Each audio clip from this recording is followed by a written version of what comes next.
नमस्कार मित्रांनो, मी प्रकाश करचे, पिंपरी गावचा रहिवासी, पंचायत समिती माळशिरस कार्यालयासमोर उभा आहे. मित्रांनो, मी माहिती मागितली होती, माहिती अधिकार कायद्याअंतर्गत माहिती मिळाली नाही.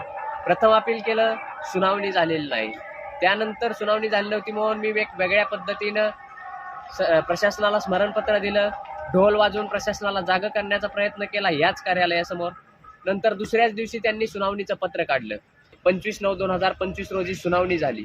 सुनावणीच्याच वेळेस जनमाहिती अधिकाऱ्यांनी मला मी जे हातामध्ये घेतलेले एकूण 786 पानांची मला माहिती जनमाहिती अधिकारी यांनी आज सुनावणीच्या वेळी दिलेली आहे. सांगायचं एवढंच की ज्यावेळेस आपण माहिती अधिकार कायद्याअंतर्गत अर्ज करतो त्यावेळेस माहिती मिळत नाही. एवढंच सगळं आपल्याला कष्ट घ्यावं लागतं, न्याय मागावा लागतो, न्यायासाठी कष्ट घ्यावं लागतं. त्यानंतर आपल्याला एवढं सगळं केल्यानंतर माहिती मिळते. अर्ध्यावरच थांबलं तर प्रशासन आपल्याला कोणत्याही प्रकारचं उत्तर देत नाही. प्रशासन आवाज उठवला नाही तर आपल्याला अर्जाला उत्तर देत नाही, आपल्याला सहकार्य करत नाही. यातून स्पष्ट झालेलं आहे. मित्रांनो, एकूण 786 पानाची ही मिळालेली माहिती.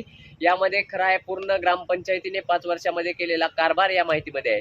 त्यातून आपल्याला स्पष्टपणे दिसणार आहे की ग्रामपंचायतीने काय कारभार केला, कोणती कोणती विकास कामे केली, कोणाच्या मार्फत केली आणि खरेच त्या पद्धतीनं ग्रामपंचायतमध्ये विकास कामं झालेली आहेत की नाही. माहिती मिळाली, उशिरा मिळाली, पण माहिती मिळाली.